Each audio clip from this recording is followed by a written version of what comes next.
میرے بزرگوں اور بھائیوں، دربار توحید کے حقوق و آداب پر یہ چند پارٹ ہیں، آپ سبھی کو سماعت فرمائیں۔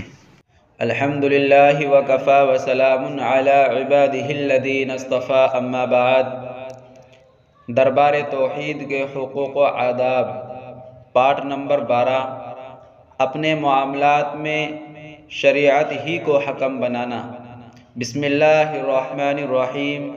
قال اللہ تعالی: اِنَّا أَنزَلْنَا إِلَيْكَ الْكِتَابَ بِالْحَقِّ لِتَحْكُمَ بَيْنَ النَّاسِ بِمَا أَرَاكَ اللَّهُ۔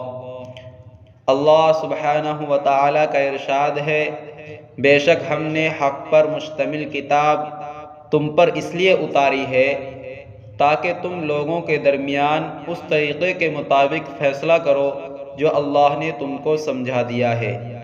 سورۃ النساء آیت نمبر 105۔